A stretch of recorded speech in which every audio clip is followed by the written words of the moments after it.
before, most of you or many of you are product managers, and I guess the ones who are not product managers also have worked together with some product managers or have some understanding what the product managers do. Why I am here today is to tell you a bit more what is the role of product researcher. And I would like to ask from you, who has worked together with product researcher, UX researcher, some role like that? Very cool to see, that's actually quite funny. So those who have been working together with product researchers, maybe it's for you to see how we think about it in Pipedrive, and if you haven't worked together with product researchers, then food for thought why this role could be valuable in the team. And I would like to start with an analog from Rally when talking about what is the role of product researcher. In Rally, there is the car driver and the co-driver. And I would argue that in product management, the PM is like the car driver and researcher is like the co-driver. And in Rally, cars drive really fast on a quite difficult road. And I'd say that product management is very similar. When you think about it, as a PM, you need to act and make decisions very quickly, and at the same time, the environment is very hectic. There are so many unknowns. And this is exactly where the researcher comes in and helps to understand what's the environment, what are the problems and opportunities, and how to solve them. And this is, of course, what the PMs also do. I think in most companies where there aren't researchers, and also those companies where there are researchers, this is what the PM does.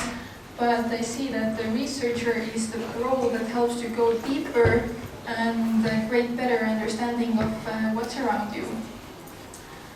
A bit about my own background. I studied sociology in the university. This is basically learning how to do research.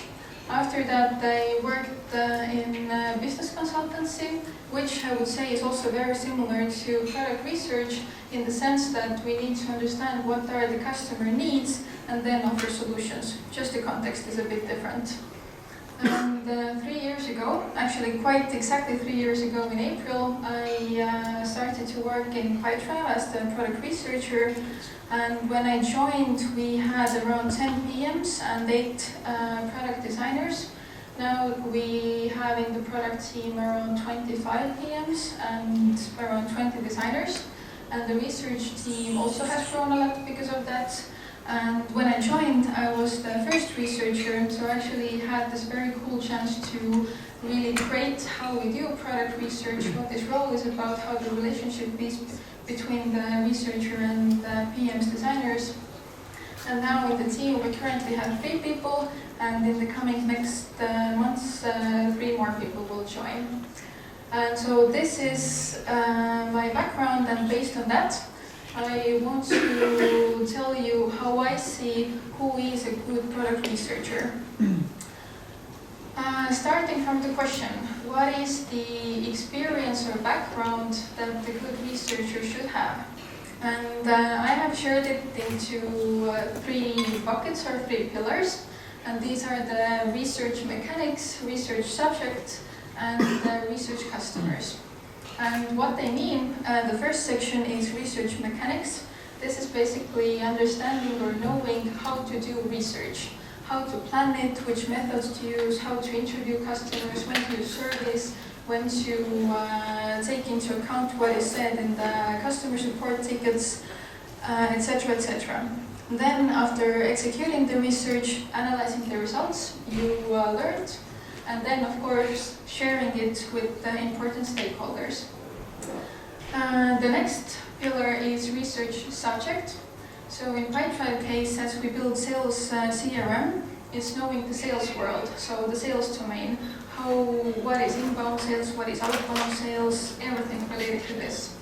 Then industries, as our customers are from real estate, construction, business consultancies, like all kinds of industries you can imagine, then when interviewing our customers or when trying to understand their problems, it's really important that our researchers, or actually the whole product team, understands the different constraints, the different needs of different industries, because then we understand better their sales process too. Different business organizations, as our customers are like very small companies, basically let's say a man and a dog, until like bigger companies where there can be thousands of people working, then if you have worked in those different types of companies, you know that the problems and opportunities in the company, also in the sales process, are different, somewhat based on whether the company is very small or already quite huge. And so these three, I see that are the like research subject, what we need to know and understand.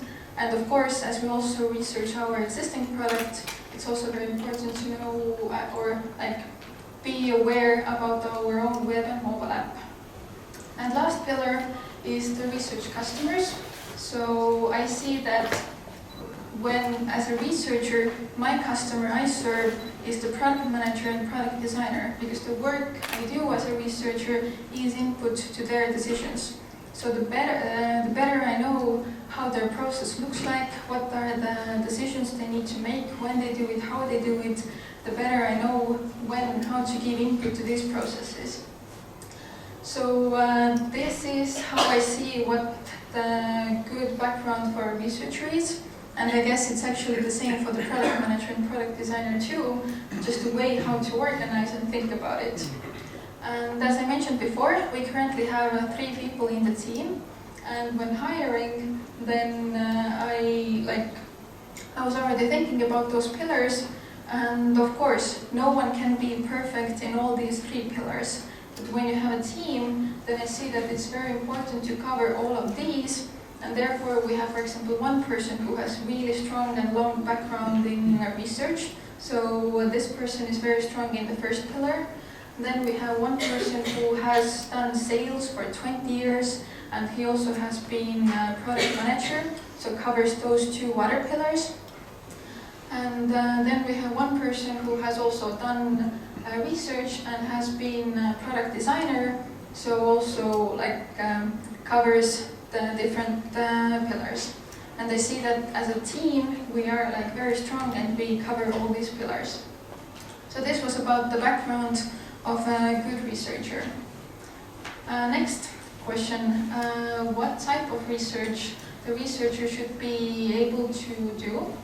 And here I really like Indy Young's approach of dividing research into 3 parts. And they are called pre-idea, post-idea, and post-design. And the first one, let's say in Pipedrive case, would be researching and trying to understand the sales process in general and what are the problems and opportunities that exist in the sales world. This is this very exploratory research. Then next, let's say that in the first phase we have defined that there is something about sales reporting that could be improved, or something about the way how salespeople plan their time. Then we go to the post-idea stage and we research more specifically how sales reporting is done and how time management is done in sales. And we go there more into details, and we try to understand what are the problems and opportunities more specifically in the let's say sales reporting. And the outcome of this phase is that we can start to work on or ideate on the solutions. And when we already have some concepts, we can go to the post-design phase and we can test the concepts, whether they actually solve the problem. And when we have validated this, we can go and continue building the solution, and then we can already go and test this one, how it works, how easy it is to use. And why I think this division of different research stages is very important is that I see that also in our company most of the work happens in the post-idea and post-design stage, which I think is also natural, but we tend to forget the pre-idea stage. We tend to really already decide what are the problems without actually going and learning about the environment, trying to understand where are the new opportunities. And therefore I feel that this division helps to keep the first one in mind. Before, when Kalev was talking about the design sprint, then this, I would say, mostly is relevant in the post idea, but maybe in some cases also in the pre-idea. But I guess the design sprint already is about thinking also about the solutions. Then post-idea and somewhat post-design is where I see that it applies. Then the third question, what is the toolkit that researchers should possess? And for that, I wanted to show you this graph here.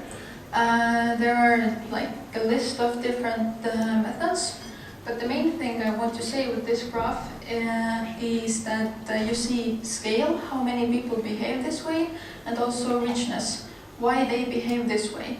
And up there is data analysis, then heat maps, A/B testing, etc., until usability tests, interviews, and field studies. And I want to say with this graph that all these methods are very valid and valuable, but it's super important to understand when to use which method. So for example, data analysis. In Pipedrive case, when we say data analysis, we mean looking into how the product is used. So for example, the pipeline view, that is our main view, how often this view is visited, how many new deals are added from this view, or let's say the reporting view, which sales reports are visited, how often people visit this page, etc., etc. So with the data analysis, we can get a very good overview how people behave, how our product is used, but we don't know anything about why they behave this way, or why they visit these pages, why they visit them as often as they do. And of course, we can have some hypotheses, but we actually never can know just looking on the data how people behave. And for that, I see that interviews, for example, are a very good method to go and talk to people and actually understand why they use the product the way they do it. And like the beauty is when you can put those methods together, the quantitative and qualitative. Sometimes you start from looking into data, and then you go and interview. Sometimes you can start from the interviews, and then you go and check from the data how the things you discovered from the interviews look from this perspective. And like there is no right order how to use those methods. It always goes back to what is the main question, or why we want to know what we want to know. A few more things I would like to bring out about tests, or about research different methods, is for example about usability tests. I know that very often there is the question, so how many people we should involve in the usability tests, or how do we know that we have identified all the problems we could. I would say that you never can identify all the problems there are. And if you, for example, have read Steve Krug's Don't Make Me Think book, you see from there that the industry standard in usability testing is 5 people. And really with 5 people, you identify 80% of the main problems. And of course, you could conduct 10 usability studies, you can conduct 100 usability studies, etc., etc. And you always will find new things that you could improve. But the question is whether it actually is reasonable to solve everything, or it's reasonable to solve the main problems and then continue with other problems that are more important.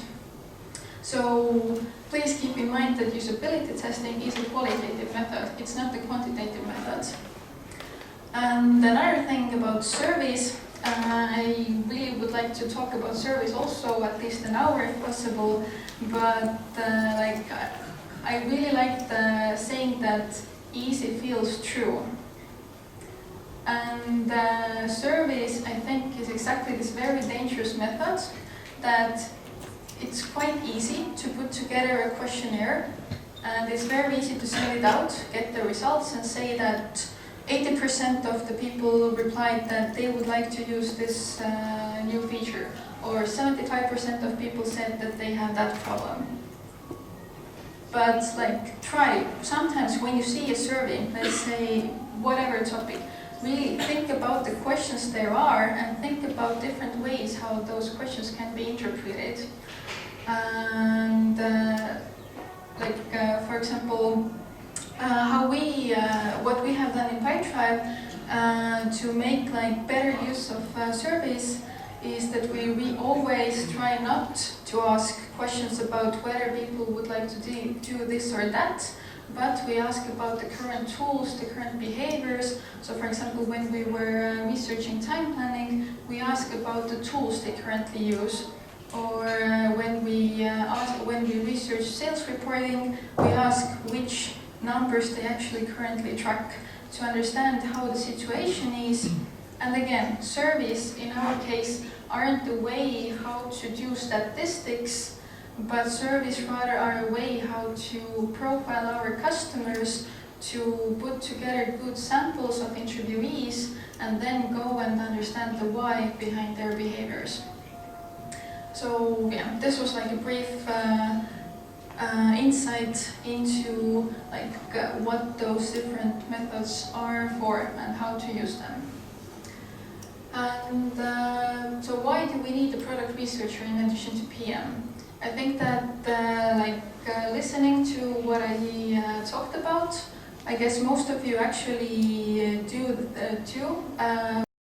What I talk in the context of product researcher, but still what I see why the product researcher is very valuable is that as a PM you really need to be very quick in your decisions. You need to be thinking about the solutions, and as humans we're very eager to think about the solutions, but I see that the researcher is the one who helps to really keep the focus on problems. And also researcher is kind of like a sparring partner. When you have an idea, like very often, I guess it's again very natural that you have like some hunch that there is some problem or that this solution could work. And researcher now is a good conversation partner to think out loud, and is like the person who mirrors back, who tries together with you figures out what is the real thing you want to, what is the real problem to solve, and what is the good way how to go and research the problem. So, and I've seen the same in the research team. First, when I was alone, of course, PMs were the ones who were the sparring partners for me, and I was for them.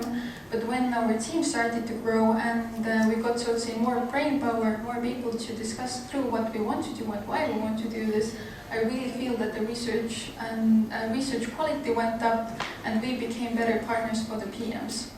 So yeah, I would say that. And in addition to that, when hiring researchers, I talked before about those 3 different pillars: the research mechanics, the subjects, and the customers. Then I see that the core is, of course, the research mechanics.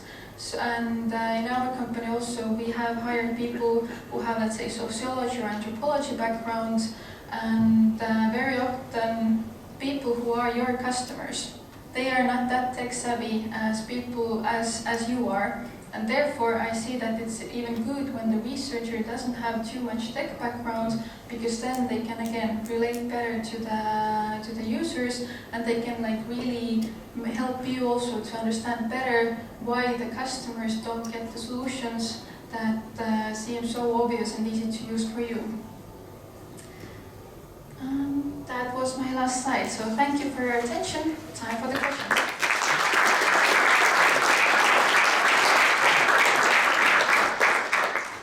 So do we have questions in the audience?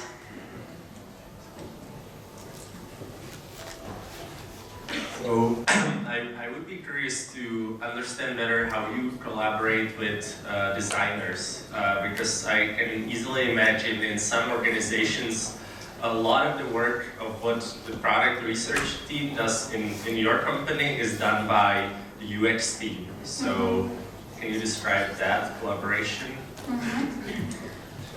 Yeah, this is a bit, I guess, related to the ways how people like their own names.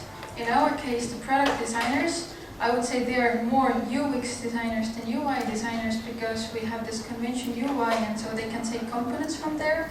So they, like designers, think through the how the solutions work, and the researchers are like the voice of the customer who help the designers also to understand what problems customers have and where they they gather this information from the customers and then they share it with the designers. And also with the designers, when they already have prototype something, then designer is always the one who puts together the initial script for the usability study, because designer is the one who knows the best how this prototype or the solution should work. But then the researcher comes in to go through the script and usually rephrase it so that it wouldn't be too leading towards the right actions. And also, usually the researcher is the one who conducts the usability studies, but often designer is there in the call. There's a question up there.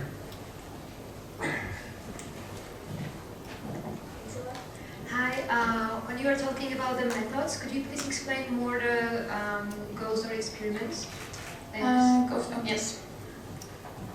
So it was this one there. So ghost door experiment basically is that when we have the product, we put the it's sometimes also called the fake door experiment. So we put a window somewhere in the product to gather clicks. So in the Pipedrive, we have our pipeline, basically like a Kanban board, where you have your sales process from idea, first contact, let's say proposal sent, until contract closed.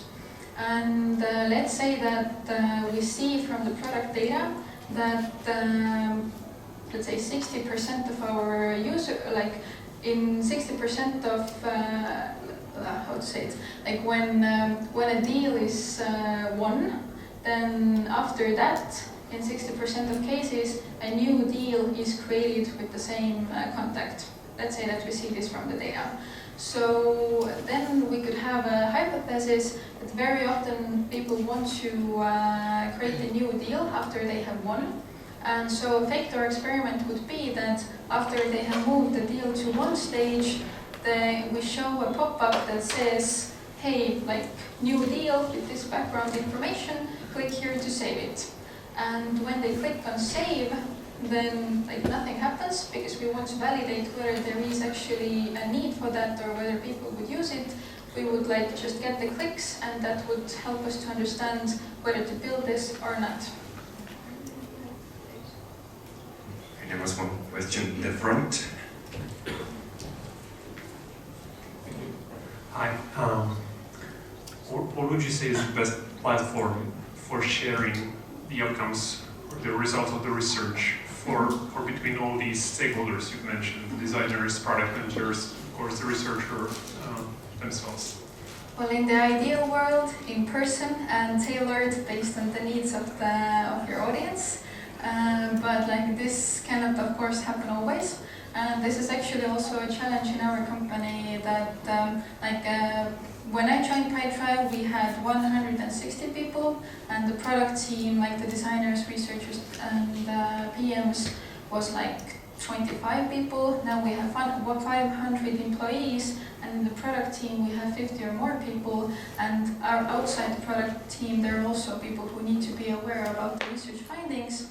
So what we are doing is that we try to create, I would call it information warehouse. So we have data warehouse where we have information about how the product is used, and now we also want to create the information warehouse, which basically means a structured system of what we have heard from the customers. And so this is the basis, and from that we want to create either insights or different ways how to share what is relevant to other stakeholders. Sometimes it might be then that we go and participate in their planning process. Sometimes we need to go to the exec team. So after that, I already see that still in-person communication is the best. Right, and we have one last question, and then we move to the last talk of the day. And the question for, I guess, the whole team of Pipedrive, is your company profitable? Should Microsoft ask it? I actually don't know. Tomas, do you know? I think, we already your collab is nodding, so yes. Yeah, we have been really focusing on investing because we really want to grow. But if collab is nodding that we are profitable, then yes, we are also that. All right. And that's all. So thank you, Paula. Thank you.